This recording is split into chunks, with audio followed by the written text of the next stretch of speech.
ಸಣ್ಣ ಸಣ್ಣ ಹೋಟೆಲ್ಗಳಿವೆ. ಯಾವ SC STಗಳು ದಲಿತರಿದ್ದಾರೋ ಅವರಿಗೆ ಒಂದು ಕಪ್ ಇಟ್ಟಿರ್ತಾರೆ ಅಲ್ಲಿ. ಬೇರೆ ಎಲ್ರಿಗೂ ಒಳಗಡೆನೂ ಬಿಟ್ಕೊಂಡು ಚಹಾ ಕೊಡ್ತಾರೆ, ತಿಂಡಿ ಕೊಡ್ತಾರೆ.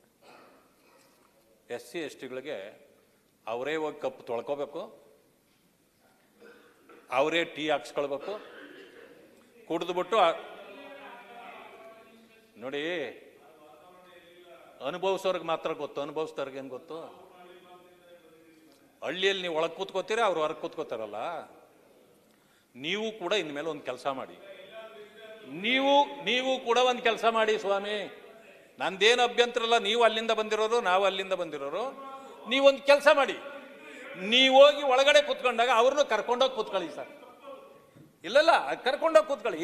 ನಾನು ಕಂಡಿದ್ದನ್ನ, ರವಿ ಸಾಹೇಬ್ರೆ, ನಾನು ಕಂಡಿದ್ದನ್ನು ಹೇಳ್ತೀನಿ, ಸ್ವಲ್ಪ ದಯವಿಟ್ಟು ಕೇಳಿಸ್ಕೊಳ್ಳಿ. ಇದು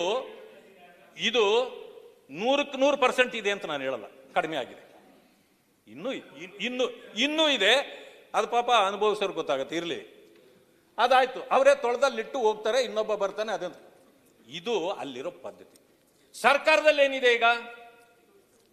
ನಿಮಗೆ ಮಾತ್ರ ಅದೇ ಲೋಟದಲ್ಲಿ ಕೊಟ್ಟಂಗೆ ನಿಮಗಿಟ್ಟಿರ್ತಕ್ಕಂಥ SCP TSP ಹಣ ನಿಮಗೆ 52,000 ಕೋಟಿ ಏನು ಗ್ಯಾರಂಟಿಗೆ ಇಟ್ಟಿದ್ದು ಅದು ಬೇರೆಯವರಿಗೆ. ಈ ನೀತಿ ಸರ್ಕಾರದ್ದು ಸರಿನಾ? ಇದನ್ನ ಯಾಕೆ ನೀವು ಮೊನ್ನೆ ರಾಜ್ಯಪಾಲರಿಂದ ಹೇಳಿಸ್ಲಿಲ್ಲ? ಸರಿನಾ? ಇದು ದಲಿತರಿಗೆ, ಪರಿಶಿಷ್ಟ ಜಾತಿ ವರ್ಗಗಳಿಗೆ ಮಾಡಿದ ಅನ್ಯಾಯ ಅಲ್ವಾ? ಅವ್ರಿಗೆ ಮಾತ್ರ ಪಾಲಿಲ್ಲ, ಬೇರೆಯವರಿಗಿದೆ ಅಂತ ಬೇಡಣ. ಈಗ ಆಮೇಲೆ ಮಾತಾಡೋದು ಇಲ್ಲ. ನೋಡಿ, ನಾವೇನು ಮಾತಾಡಬೇಕು ಅಂತಿದ್ದೀವೋ ಅಲ್ಲ, ಅದನ್ನ ಡೈವರ್ಟ್ ಮಾಡಬೇಡಿ ದಯವಿಟ್ಟು. ಎಲ್ಲ ಕ್ಷಮೆ ಇರಲಿ, ದಯವಿಟ್ಟು ಕೂತ್ಕೊಳ್ಳಿ. ನೀವು ಮಾತಾಡುವಾಗ ನೀವು ಏನು ಬೇಕಾದ್ರೂ ಮಾತಾಡಿ, ನಾನು ಅಡ್ಡ ಬರೋದಿಲ್ಲ. ಇಲ್ಲ ಸರ್, ಇಲ್ಲ, ಇಲ್ಲಾದ್ರೆ ಮಾತ್ರ ಇಲ್ಲಾದ್ರೆ ಮಾತ್ರ ಮಾತಾಡಿ, ಇಲ್ದ್ರೆ ಮಾತಾಡೋದು.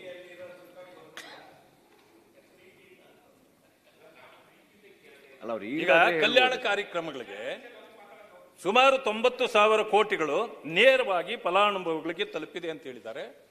ಇದು ಸತ್ಯಕ್ಕೆ